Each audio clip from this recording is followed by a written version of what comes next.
पूछिए। जी, बाबा प्रणाम।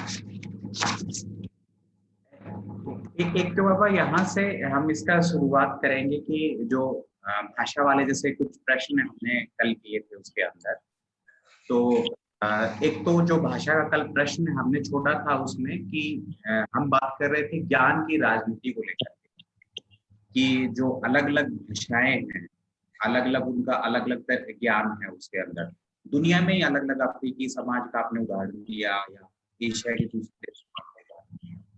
तो हमने ज्ञान को इतना सीमित क्यों बना दिया है ज्ञान के दायरे? आखिर हम दूसरी भाषाओं के ज्ञान को क्यों समाहित नहीं करना चाह रहे हैं? ऐसे हुआ था कुछ 2-2.5 हजार साल पहले, जब समाज के उत्क्रांति में किसी भी प्रकार की राज्य व्यवस्था आती है, प्रशासन व्यवस्था आती है, तो उस व्यवस्था को पवित्रता देने के लिए, सैंक्टिटी देने के लिए एक सपोर्टिंग सिस्टम बनती है, और जिसे हम प्रीस्टहुड, ब्राह्मणिज्म या चर्च कह पाएंगे, या तो मौलवी कह पाएंगे, जो समाज में बताते रहते हैं कि हाँ, भगवान ने ये कहा था, ये इंस्पायर्ड वर्ड है, ये डिवाइन विजडम है, और इसके मुताबिक ये राज्य व्यवस्था चल रही है। ये एक दूसरे के सहारे जीते हैं दोनों, बल्कि धर्म का हेतु, ओरिजिनल हेतु कोई अलग है, लेकिन ये दोनों की कॉम्प्लिसिटी होती है, एक दूसरे को समर्थन देने की पद्धत बनाते हैं। ऐसे समय किसी एक धर्म के लोग, किसी एक पंथ के लोग, किसी एक चर्च के लोग, किसी एक मंदिर के प्रार्थनालय के लोग, उनकी कम्युनिटी ज्ञान के नजदीक है ये दावा करने लगती है, और वो जो जानते हैं वो ज्ञान बनता है, और बाकी अन्य जो जानते हैं वो नॉन नॉलेज बनता है, अज्ञान नहीं, अज्ञानता, अज्ञान, ignorance, foolishness, that is different. Non knowledge यानी मटेरियल, जो बौद्धिक मटेरियल है, जो वास्तविक में नॉलेज बन सकता है, उसका एक अपना स्ट्रक्चर बन सकता है, लेकिन वो नॉन नॉलेज बनता है। मैं आपको एक एग्जांपल देता हूँ। जब संस्कृत यहाँ सेटल हुई, कुछ ईस्वीसन पूर्व, यीशु के पूर्व 700-800 साल की बात मैं देख रहा हूँ, तो गौतम बुद्ध और महावीर जैन जो है वो उसी सहस्त्रक में, उसी मिलेनियम में हुए हैं, और उनकी एक अपनी बुद्ध ज्ञान की परंपरा थी, लेकिन वो थी पाली में और प्राकृत में। तो संस्कृत जो जानते थे उन्होंने संस्कृत जानने वालों को सुसंस्कृत, संस्कृत जो इस्तेमाल करते हैं उनकी संस्कृति, संस्कृत में लिखा ज्ञान, और बाकी सब जो है वो नॉन नॉलेज, ये अप्रोच लिया था। और यही हुआ था लैटिन के साथ, जब बारबेरिक लैंग्वेजेस, लैटिन को, लैटिन एम्पायर यानी रोमन एम्पायर के इर्द गिर्द जो भाषाएं थी उसका ज्ञान नहीं माना गया, वही यूरोप था। ये लोग जो बारबेरिक लैंग्वेजेस उस समय कहा गया लैटिन की नजर से, तो वो कौन बोल रहे थे? वो जर्मन, आज के जर्मन, आज के फ्रेंच, आज के स्पेनिश लोग, आज के इटालियन, इटालियन तो नहीं, आज के पोर्तुगीज लोग बोल रहे थे। तो उनके पूर्वजों का, रोमन एम्पायर के समय जो जर्मनी के लोग हैं उनके पूर्वजों का, फ्रांस के पूर्वजों का ज्ञान ज्ञान नहीं माना गया, लेकिन लैटिन में जितना लिखा गया वो सब नॉलेज बना। फिर वो फाउंडेशन उसका सही हो गलत हो उसे कोई फर्क नहीं पड़ा। वही बात हुई संस्कृत की। हमारे देश में महिलाएं संस्कृत नहीं बोलती थी ज्यादातर, वो अपनी स्थानिक भाषाएं बोलती थी। महिला सभी ज्ञान के क्षेत्र के बाहर रह गई, बल्कि मनु ने तो ये कह भी डाला, मनुस्मृति में ये कहा भी गया कि स्त्रियों को इसकी कोई जरूरत नहीं, और जो स्त्री निर्माण करती है अपने कष्ट से, अपने लेबर से, अपने स्किल से, जैसे हम जिसे क्राफ्ट कह सकेंगे, जैसे गीत होते हैं बहुत सारे, दैट बिकेम नॉन नॉलेज। अब ये तो ये ठीक है कि हम समझ सकते हैं, लेकिन उससे भी ज्यादा एक मैं एग्जांपल देता हूँ आपको। महाभारत जो था उसे सूत काव्य कहा गया,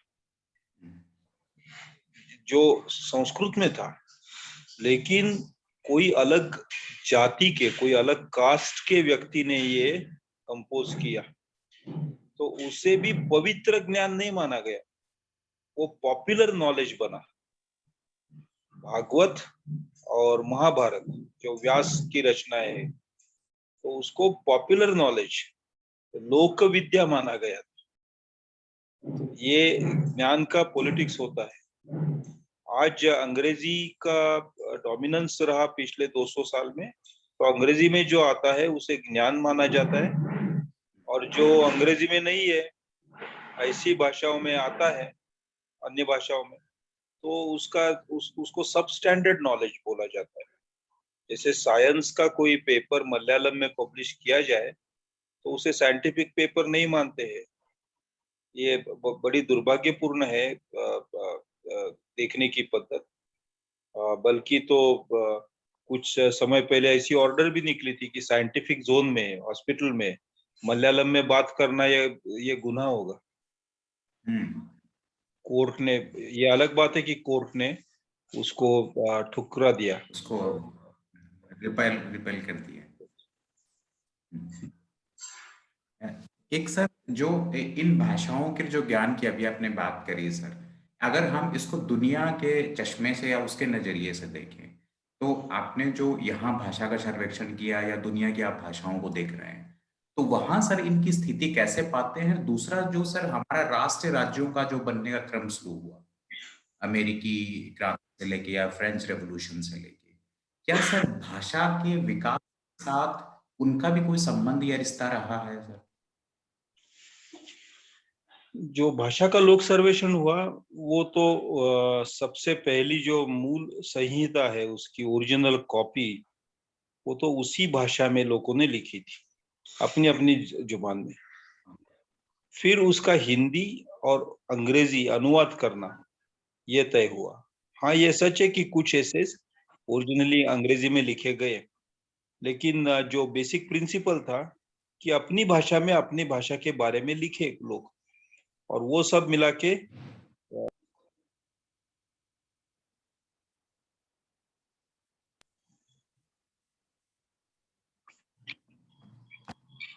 फिर फिर मेरे सामने एक मुश्किल आई कि ये कम्युनिकेट कैसे किया जाए उस भाषा के बाहर, इसलिए उसका अनुवाद करने का तय किया था। तो इसमें दो दो दो बाजुएं हैं, दो पक्ष है। एक है कि पूरी दुनिया में आज इंसान पूरी दुनिया के साथ जुड़ गया है, बल्कि आज ही नहीं, पिछले लगभग 40,000 साल से इंसान एक कॉन्टिनेंट से दूसरे कॉन्टिनेंट तक आता जाता रहा है, और ऐसे समय में अपनी भाषा के बाहर की भाषा बोलना, समझना, जानना, ये इंसान के एडवेंट के लिए, एडवेंट ऑफ ह्यूमैनिटी के लिए ये हितकारक होता है। तो सवाल भाषा से नहीं पैदा होता, डोमिनेशन पैटर्न से होता है। कभी कभी ये डोमिनेशन धर्म को हाथ में लेके किया जाता है, कभी कभी भाषा को लेके किया जाता है। जैसे 11वीं सदी से लगभग 16वीं सदी तक ये धर्म के सहारे क्रूसेड्स जो हुई थी, तो वो अलग अलग धर्म अपना अपना डोमिनेशन बढ़ाने की कोशिश कर रहे थे, क्रिश्चियनिटी और इस्लाम। फिर 16वीं सदी से 19वीं सदी के अंत तक, 20वीं सदी के मध्य तक भाषा को लेके डोमिनेशन हुआ। अंग्रेजी अंग्रेजी ये अंग्रेजों ने अंग्रेजी भाषा ये अंग्रेजों ने डोमिनेशन का इंस्ट्रूमेंट बनाया था। वो हर जगह कहते थे हम तो यहाँ रूल करने नहीं आए, बल्कि आपको हम ज्ञान पहुंचाने आए हैं, civilise. Our mission is to civilise India. ये उनका प्रिंसिपल उन्होंने रखा था। वो पॉलिटिकल था, डोमिनेशन के लिए था।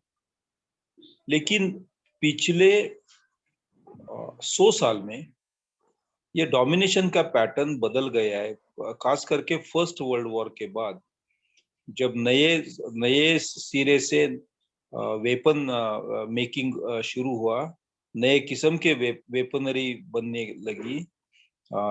फिर ट्रांसपोर्टेशन के लिए फ्यूल का इस्तेमाल, पहले तो स्टीम इंजन थे। वो लकड़ी के सहारे, कोयले के सहारे चलते थे, और लकड़ी और कोयला कुदरती और आसानी से मिलने वाला मटेरियल था। लेकिन जब ऑयल एक्सकेवेशन करने की बात आई, तो ट्रांसपोर्टेशन के लिए ऑयल की जरूरत थी। तो उस जमाने से इंडस्ट्री के लिए एनर्जी, ऑयल, मूवमेंट के लिए एनर्जी, ऑयल, ट्रांसपोर्टेशन के लिए, इसको लेके फिर capital became a replacement for what earlier was language, and prior to that what religion was, as a means of domination. तो इतिहास के अलग अलग तबक्के में कभी धर्म से डोमिनेशन हुआ है, धर्म को हाथ में लेके, कभी भाषा को लेके डोमिनेशन हुआ है, और कभी कैपिटल या तो भांडवल को लेके डोमिनेशन हुआ है। लेकिन वो भी जमाना चला गया है, और आज जो डोमिनेशन है वो डिजिट को हाथ में लेके हो रहा है। जिसके पास डिजिट्स है, जिसके पास डिजिटल वेल्थ है, जिसके पास डिजिटल टेक्नोलॉजीज है, वो दुनिया पे डोमिनेट कर सकेंगे। तो उस दौर में हम पहुंच गए हैं। तो सर जो फिलोसफी में जैसे हम देखते हैं क्वाइन का या स्ट्रोसन का जो फिलोसफी की दुनिया है, जहाँ वो रिलीजियस लैंग्वेज से तार्किक भाषा की तरफ बढ़ते हैं, तो क्या सर वो जो एक नई तरह की वो भाषा उसमें करते हैं कि हम तर्क जो तार्किक भाषा आप उसको ज्यादा बेहतर तरीके से समझते हैं, तो क्या सर उन भाषाओं या उस तरीके के वैचारिक जो ये संप्रदाय पैदा होते हैं, उससे भी भाषा के विकास पे या उसके समाप्ति पे या उसके कमजोर पड़ने पे कोई प्रभाव रहेगा अलग अलग संप्रदायों का? नहीं, मैं आपका जो सवाल है, तो उसके जवाब में तो पूरे इंसान का संपूर्ण इतिहास रखने की जरूरत है, तभी आप उसका जवाब मिल पाएगा। लेकिन मैं बहुत ही संक्षिप्त में ये कहना चाहता हूँ कि just a moment, Surekha.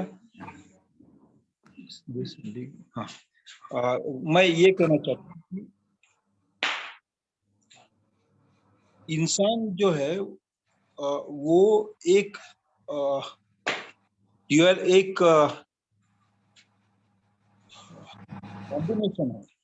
Combination है जिसमें दो अलग अलग चीजें, एक है द माइंड और दूसरा है द बॉडी। अब जो माइंड मैं कह रहा हूं, तो उसका मतलब मैं मन, ये मन शब्द से मैं जो कह रहा हूं वो स्पष्ट नहीं होगा, लेकिन जिसे अंग्रेजी में हम रिकर्सिव ब्रेन कहते हैं, जो दिमाग विचार के बारे में विचार कर सकता है, सोच के बारे में सोच सकता है, वो केवल ह्यूमंस ही कर सकते हैं। तो वो जो एबिलिटी है वो बहुत ही एब्स्ट्रैक्ट एबिलिटी इंसान के पास है। तो इंसान ये अपना शरीर को जिंदा रखना चाहते हैं, और उस एबिलिटी को भी, थिंकिंग अबाउट थॉट, उसको जिंदा रखना चाहते हैं। नॉलेज हम जिसे कहते हैं, ऑल ऑफ दैट ये थिंकिंग अबाउट थॉट के फाउंडेशन पे खड़ा है। लेकिन इंसान केवल उसी की तरफ ध्यान दे सकता तो बहुत अच्छा होता, तो भी वो संभव नहीं है, क्योंकि इंसान को शरीर की तरफ भी ध्यान देना पड़ता है, उसको जिंदा रखना, उसके सेहत की सेहत के लिए हॉस्पिटल्स बनाना, उसके डिसिप्लिन के लिए प्रिजन्स बनाना, प्लेग्राउंड्स बनाना, वो कोई अनार्की ना करे इसलिए राज्य व्यवस्था बनाना, ये सब चीजें इंसान को करनी पड़ती है। बल्कि ऐसे तो राज्य व्यवस्था दिमागी सोच के लिए तो बनी नहीं, हॉस्पिटल्स दिमागी सोच के लिए बने नहीं, स्कूल्स भी दिमागी सोच के लिए नहीं बने हैं, बच्चों को डिसिप्लिन करने के लिए बने हैं। तो ये दोनों को संभालने के लिए इंसान हमेशा जो ज्ञान की प्राथमिकता होनी चाहिए उसे भूलता है, और ज्यादातर शरीर को प्राथमिकता देके बहुत सारे सामाजिक सामुदायिक निर्णय लेता है, राजनयिक निर्णय लेता है, वो शरीर को केंद्र में रख के। इसलिए कोई छोटे छोटे भाषाओं में से कोई ज्ञान निकला हो तो भी उसकी इज्जत करना, उसको संभाल लेना, उसको इकट्ठा लाना, ये काम इंसान ने, सभ्यताओं ने किया नहीं है। इंसानी सभ्यताओं ने ज्यादातर उससे जुड़ी, उस सभ्यता से जुड़ी जितनी बॉडीज है, जितने शरीर है, उनको संभालने का ज्यादा से ज्यादा काम किया है। और कभी कभार वो अगर थॉट को, ज्ञान को केंद्रीयता, प्राधान्यता देता है तो वो वो एक आश्चर्यजनक कोई उसके तरफ with a sense of wonder देखने जैसी चीज हम महसूस करते हैं, और फिर उसको हम दर्शन, फिलोसॉफी, कल्चर इस नाम से कला इस नाम से पहचानने लगते हैं। तो एक जमाना आएगा कभी ना कभी भविष्य में जब इंसान के शरीर की सभी जरूरियात पूरी करने की पर्याप्त व्यवस्था रहेगी, और फिर इंसान केवल सोच की तरफ, केवल कला के तरफ, केवल विचार के तरफ मुड़ेगा। लेकिन ये आने के पहले ही इंसान शायद इस पृथ्वी की जितनी बायोकल्चरल डाइवर्सिटीज है वो खत्म करके शायद जिंदगी की शक्यता, संभावना ही खत्म करने पे तुला है। और उस द्वंद्व में हम फंसे हैं कि क्या सभ्यता आगे की एडवेंट हम कहते हैं, आगे जाते रहना, ये पूरा सभ्यता है वो काम पूरा कर पाएगी, या उसके पहले ही हमारा होना ही असंभव बनेगा। इट्स अ बिग क्वेश्चन, उसके कोई जवाब हमारे पास आज तो है नहीं।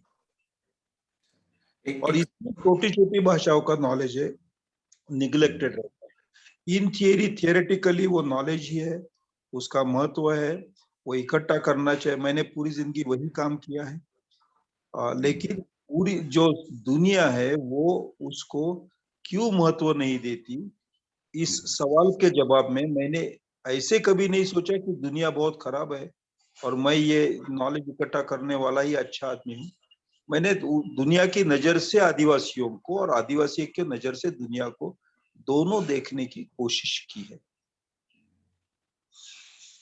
एक सर, जो आपने जो अभी सभ्यताओं के निर्माण की और व्यवस्थाओं की हमने बात करी उसमें, तो जैसे जैसे सर सभ्यताओं का निर्माण हुआ, हमने व्यवस्था बनवाई, इंसान ने दुनिया के तमाम देशों में अलग अलग व्यवस्थाएं अपनाई, उस व्यवस्था में चली। लेकिन सर उस व्यवस्था के साथ साथ एक भाषा का भी हमने निर्माण किया, लगातार उसमें समृद्धि, या जैसे भी कहें उसके शब्द भंडार बढ़ता गया।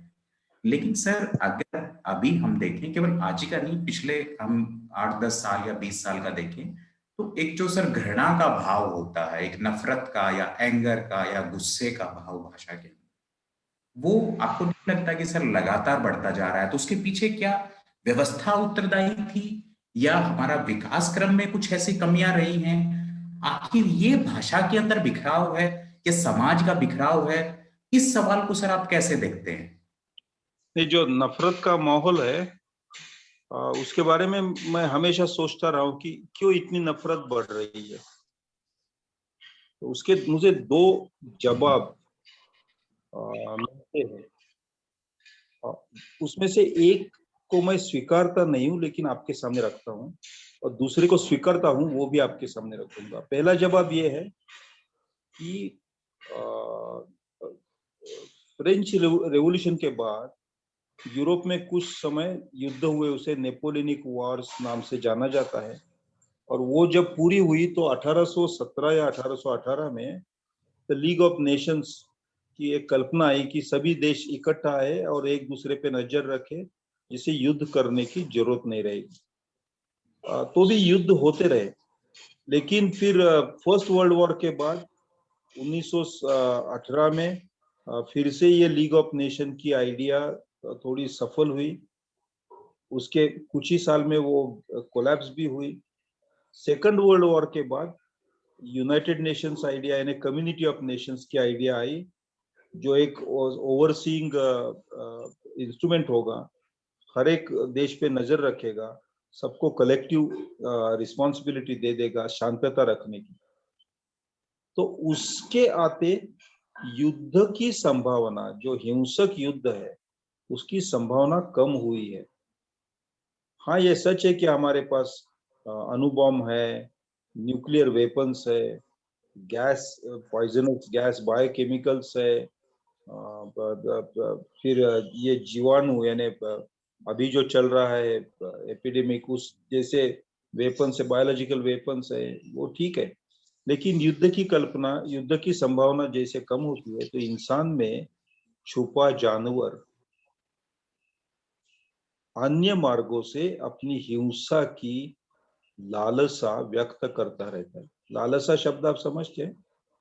अभिलाषा। हाँ। अभिलाषा उसका एक हिंसा हिंसा करने की बिल्कुल बचपन से एक जबरदस्त आकर्षण होता है, उसको व्यक्त करता रहता है। और वो हिंसा का आकर्षण आज नफरत के रूप में हमारे सामने आ रहा है, क्योंकि ये जो नफरत है वो जिन्हें हम खराब व्यक्ति कहते हैं उनमें ही नहीं है, जिन्हें हम अच्छे व्यक्ति कहते हैं उनमें भी नफरत है।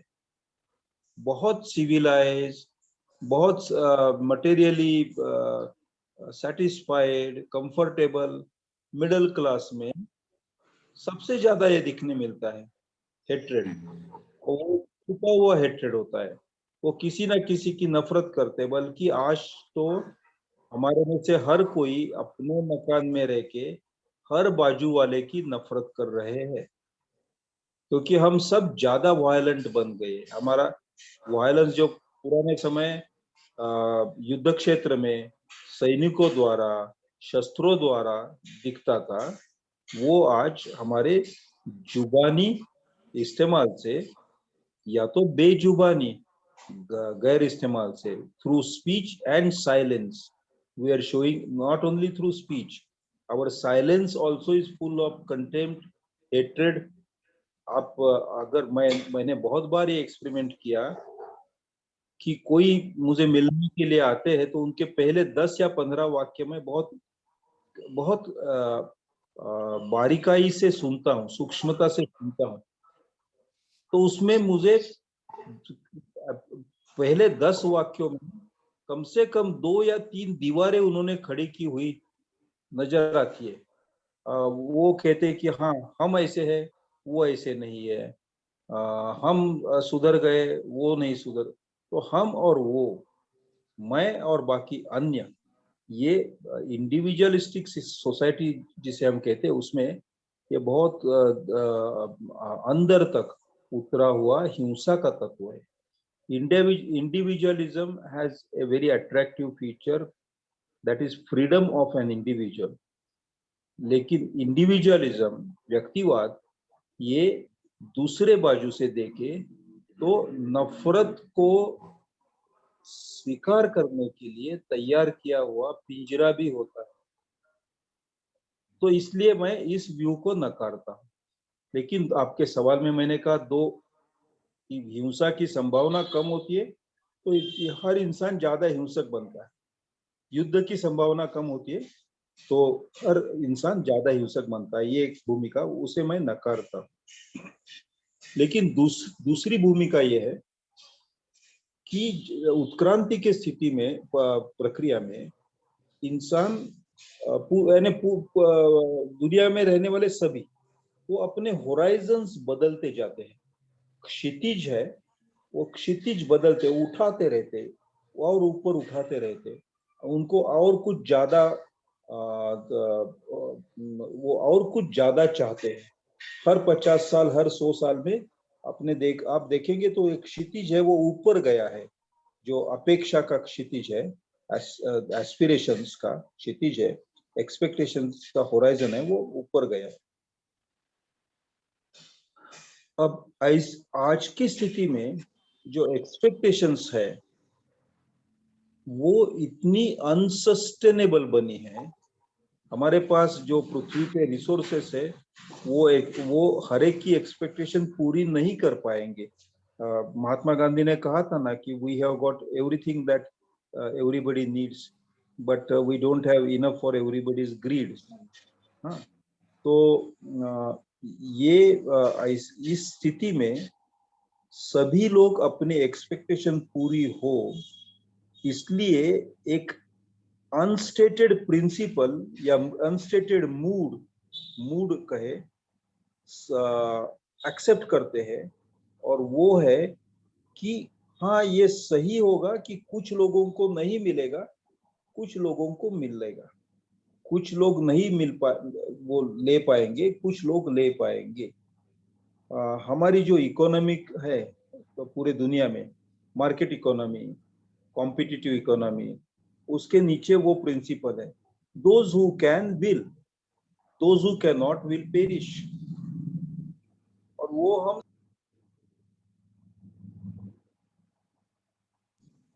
आपका वो हम नेचुरल समझते हैं। We think that is how things are और दे शुड बी। तो लिफ्टिंग द होराइजन्स, जो अपेक्षा के क्षितिज ऊंचे हो गए, तो वो ऊंचे करते हमारे पैर जमीन से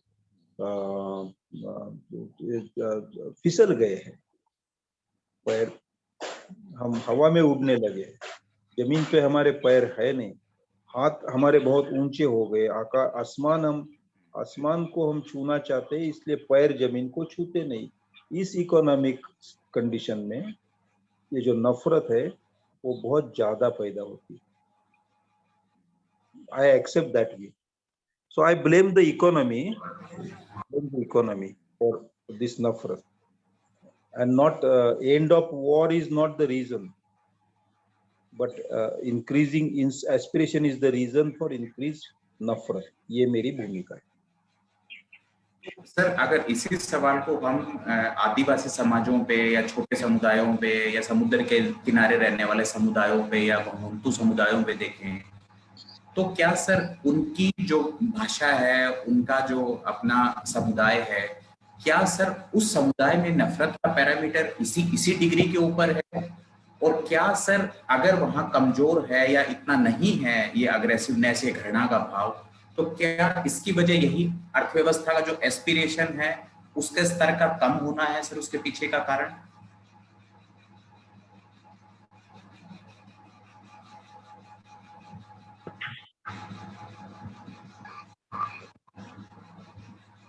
हेलो। हाँ, हाँ जी। हाँ, मैंने आपका सवाल सुना। तो ये है कि जो छोटे छोटे समुदाय मच्छीमार है, कोस्टल कम्युनिटीज, नोमैडिक कम्युनिटीज, आदिवासी, उनमें कलेक्टिविज्म ज्यादा है, ज्यादा रहा है हमेशा। वो उनको आज भी काम आ रहा है, लेकिन वो कलेक्टिविज्म एक इंडिविजुअलिस्टिक इकोनॉमिक सिचुएशन में नकारा जा रहा है, इसलिए ये सब कम्युनिटीज हाशिए पे धकेले गई है।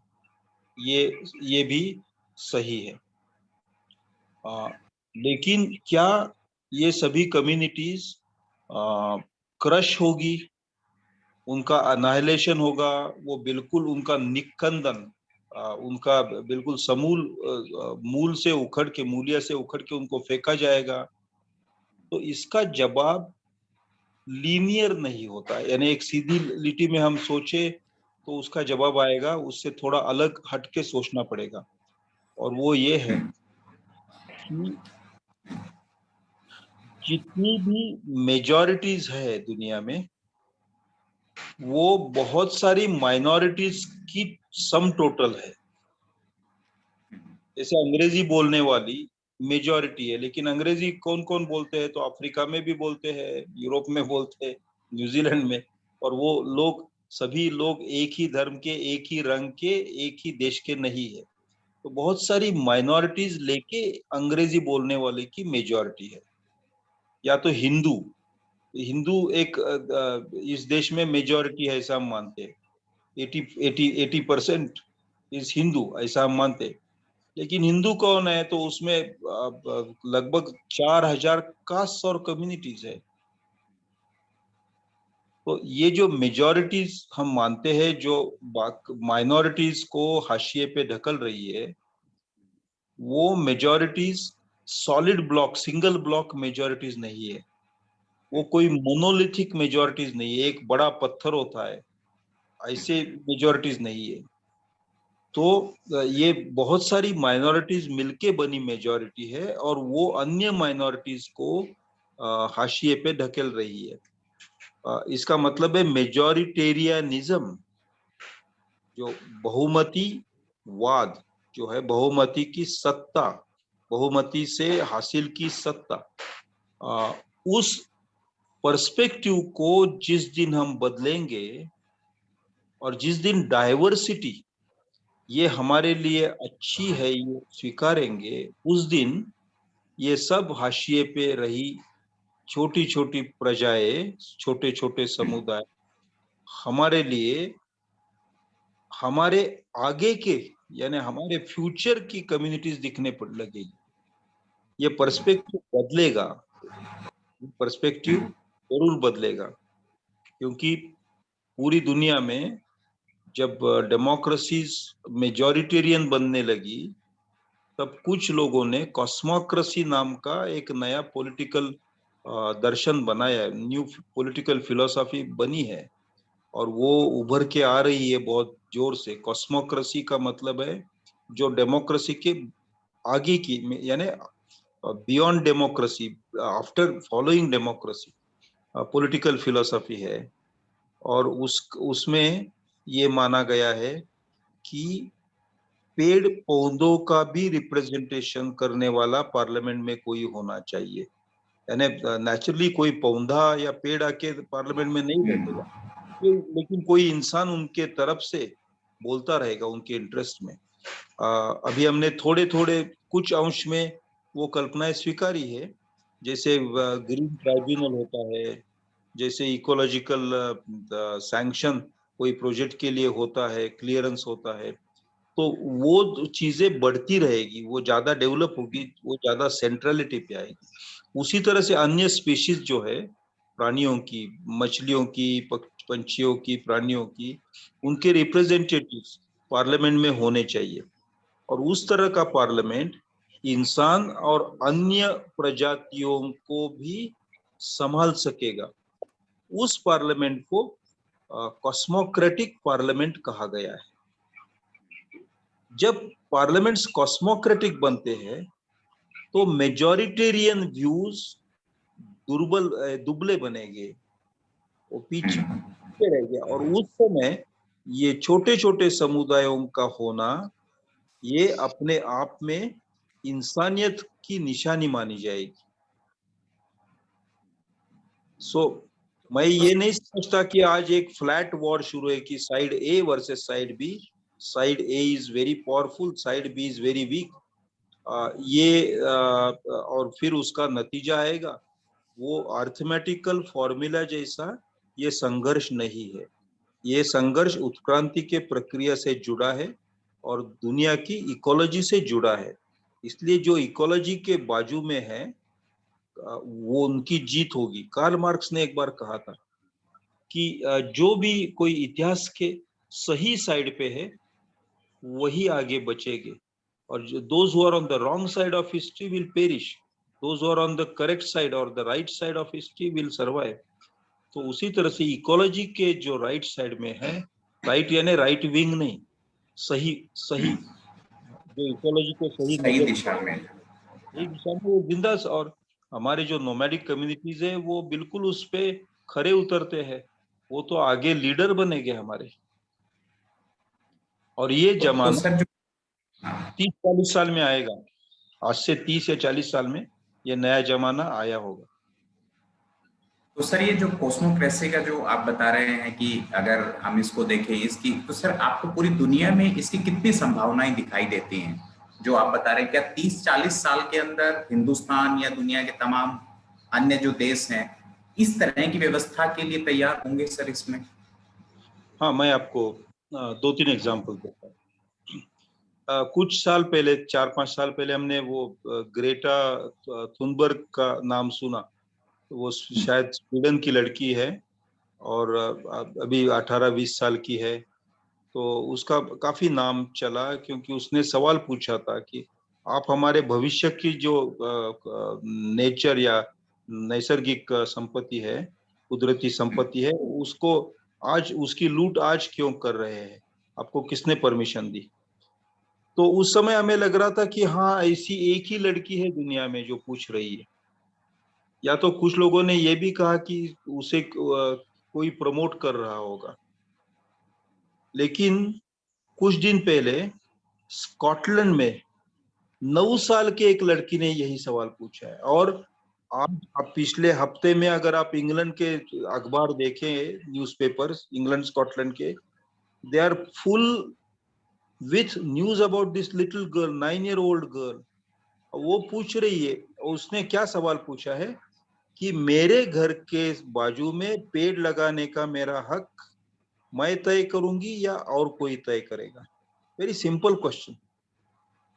ये पेड़ लगाने का, पौधा लगाने का मेरा हक है, उसके लिए आप ना मत कहिए। उसे तो 9 साल की है।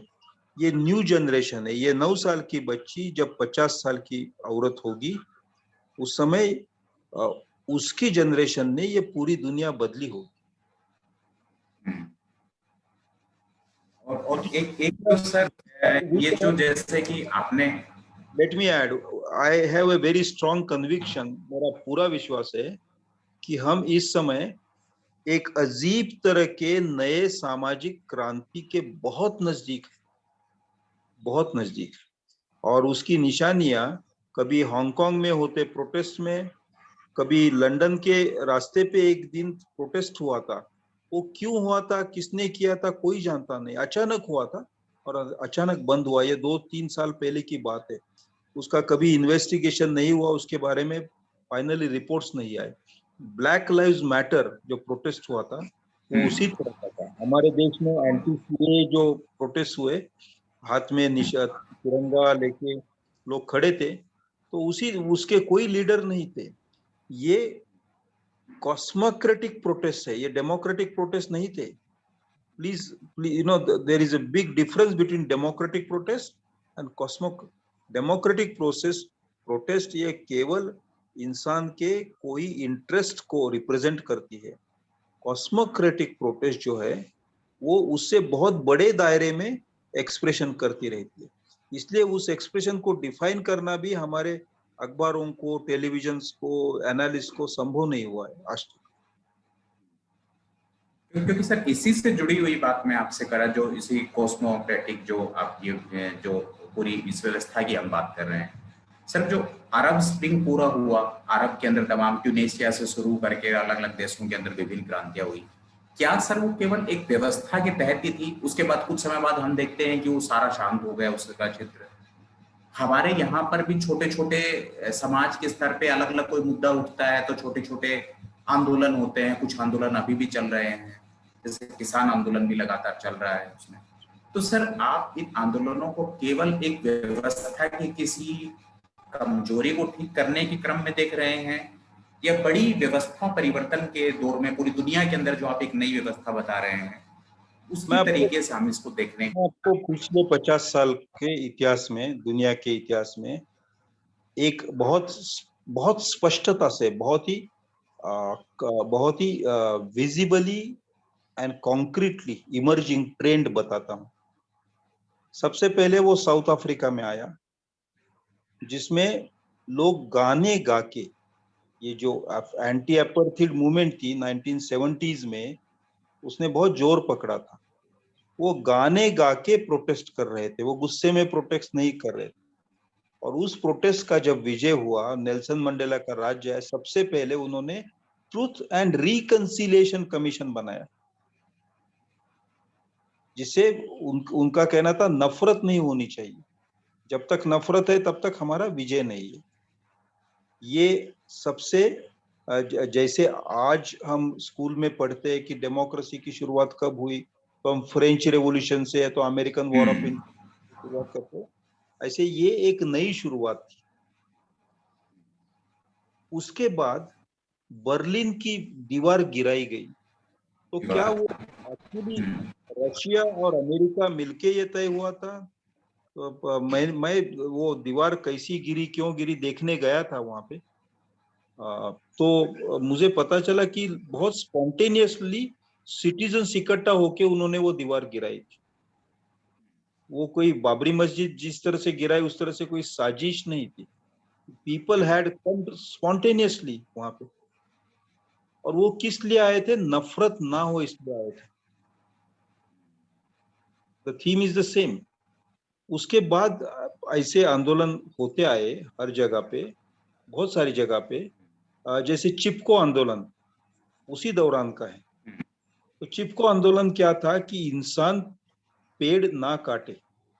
वो कोई गवर्नमेंट के सामने आंदोलन था नहीं। तो that was the most important आंदोलन in our history, post independence history. तो ये साउथ अफ्रीका एंटी अपार्थाइड आंदोलन, ये बर्लिन की दीवार गिरना, चिपको आंदोलन, उसी उसी लाइन पे, उसी दिशा में अरब स्प्रिंग अरब स्प्रिंग आया। और उसी दिशा में ये आंदोलन बढ़ते रहेंगे और वो इतनी ताकत, इतना जोर पकड़ेंगे कि पुरानी व्यवस्था है हट जाएंगी और नई व्यवस्था प्रस्थापित होगी। उस व्यवस्था में देश की दीवारें, रेस की दीवारें, जेंडर की दीवारें, नेचर और मैन, ह्यूमंस के बीच का फासला, ये सब टूटे होंगे। वो उसके आइडियल्स है। अर्थात हर आइडियल में कोई ना कोई एबरेशन यानी विकृति आती है। जैसे एक मार्क्सिस्ट थॉट में कोई स्टालिन का राज्य भी आया था। जैसे डेमोक्रेटिक परंपरा में कोई ट्रम्प या मिस्टर मोदी आते हैं, कोई ना कोई इस तरह से एबरेशन या जिसे विकृति, डिविएशन आता है। तो इस नए फिलोसफी में भी डिविएशन आएगा, नहीं ऐसे नहीं, लेकिन बाय एंड लार्ज ये नया बदलाव आएगा और उसके हम बहुत नजदीक है। आज से 30 या 40 साल के बाद दुनिया के सभी कानून पूरे के पूरे बदले होंगे और उसमें जो माइनॉरिटीज है, जिसे माइनॉरिटीज हम कहते हैं, हाशिए पे रहे लोग, उनका राज वो होगा। लेकिन वो अराजक नहीं होगा, वो कोई वो अनार्किक राज नहीं होगा, वो कोई जो नक्सलाइट जिस ढंग से सोचते उस ढंग से नहीं होगा। ये भी एक नए डिसिप्लिन से, नए कॉन्स्टिट्यूशन से, नए नियमों से बना राज होगा और उसमें इंसान अपने को फिट करने का, अपने को रीशेप करने की कोशिश करेगी। मेरा ये विश्वास है। सर, इस व्यवस्था बनने में, जैसे कि अभी की महामारी जो चल रही है, अभी सेकेंड वेव बोल रहा है, कोई थर्ड वेव बोल रहा है कोविड का, या इसके बीच में इससे पहले का देखें अगर ठीक हम 1920 ईस्वी में जो महामारी रही, क्या सर इन महामारियों की ऐसी वजह से जो ये आएंगी, या कोई वो स्टेट स्पॉन्सर्ड रहे या बिना स्टेट के रहे, वो कोई जैविक युद्ध का रहे या बगैर जैविक युद्ध का रहे, क्या सर इस तरह की महामारियों से भी इस व्यवस्था में कुछ जो आप देख रहे हैं समाज के स्तर पे, व्यवस्था के स्तर पे, कुछ बड़े बदलाव होंगे सर इसके अंदर? नहीं, ऐसे है, महामारी जिस वजह से आई है, बायोलॉजिकल बायोलॉजिकल कोरोना जिस वजह से आया है, तो वो एक बायोलॉजिकल फिनोमिनन है। जीवाणु है, उसका उसका जो भी एपिडेमिक का जो ड्राइवर है, उसका थिंकिंग, उसका कॉन्शियसनेस ह्यूमन कॉन्शियसनेस से मिलता जुलता नहीं है। It is a calamity for humans. और इसलिए ऐसे कैलामिटी को हमारा पॉलिटिकल अलाय मानना ये अमानुष होगा, वो ठीक नहीं होगा, वो इमोरल होगा। बायोलॉजिकल कोरोना को बायोलॉजिकली जितना हम लड़ सके उतना लड़के उसे कंट्रोल में लाना और मृत्यु होते हुए रोकना, जो परिवारों का संहार हो रहा है वो रोकना, यह हमारा कर्तव्य रहेगा। मैं ये भी नहीं मानता कि कोरोना आने के बाद इंसान ज्यादा नम्र बनेगा। वो नहीं बनेगा, क्योंकि इंसान को दवाई से एक कॉन्फिडेंस है और वो कॉन्फिडेंस चलता रहेगा। इंसान मानता है कि दवाई से वो शरीर को अमर बना सके या सकेगा, वो कॉन्फिडेंस चलता रहेगा। लेकिन साइंस के कोई फंडामेंटल अजम्पशंस में चेंज जरूर आएगा इससे, ये मैं मानता हूँ। उसके जो फंडामेंटल सर अंदर एक जो सवाल हम ये देख रहे थे कि आपने तमाम भाषाओं के जरिए समाजों को देखा, आपने संस्थाओं के निर्माण के जरिए इन समाजों को देखा, आपने उनके ऐतिहासिक क्रम में इस पूरे समाज का अध्ययन किया। जो आपका अगला जो आपने एक बड़ा काम, जिस पूरी दुनिया के समाजों को, जो आपने पहले हिस्से में आपने बताया कि दुनिया के समाजों को, उनके पूरे ज्ञान को, उन भाषाओं को, उनके जीवन को सहेजने का जो क्रम में जो काम अभी पूरा नहीं हुआ है, जो चल रहा है, तो उस क्रम में सर अभी आप नया क्या किस तरीके से देख रहे हैं? अफ्रीका के समाजों को देख रहे हैं या दुनिया के दूसरे समाजों को आप कैसे देख रहे हैं? किस तरह का काम कर रहे हैं? नहीं, इस समय मैं थोड़ा बहुत प्रामाणिकता से कहता हूँ कि इस समय तो मैं शायद 1 या 2 साल मैं देश का 12,000 साल का इतिहास लिखने के प्रयत्न कर रहा हूँ और उसमें मेरे चले जाएंगे। वो कोशिश सफल होगी या नहीं मैं नहीं जानता हूँ, लेकिन वो कोशिश कर रहा हूँ और मेरा ज्यादातर समय केवल उसी काम में जाता है। बाकी एक ग्लोबल लैंग्वेज सर्वे करना है मुझे। उसका आरंभ किया था, अफ्रीका में काम भी शुरू किया था, ऑस्ट्रेलिया में मैं गया था उसके लिए, वहां भी कुछ शुरुआत की थी। लेकिन ये कोरोना के स्थिति में उसमें इंटरप्शन आ गया है, तो वो फिर से शुरू करना जरूरी है और आगे ले जाना भी जरूरी है, वो करूंगा। लेकिन इस समय वो जो इतिहास लिखना है वो ज्यादा जरूरी मानता हूँ, क्योंकि ऐसे ना हो कि हमारी सरकारें ही हमारी भाषा तय करती रहे, हमारी सरकारें ही हमारा इतिहास तय करती रहे, हमारे सरकारें ही हमारी सोच क्या होनी चाहिए तय करती रहे। वो नहीं ना हो, इसलिए हमें अपनी तरह से सोचना चाहिए, अपनी तरह से इतिहास को व्यक्त करना चाहिए, अपनी तरह से भाषा के प्रति हमारा जो लगाव है वो रखना चाहिए। बस इतना ही। Thank you for your sir इस क्वेश्चंस। Thank you. इसका रिकॉर्डिंग हुआ है, मैं आपको भेज दूंगा।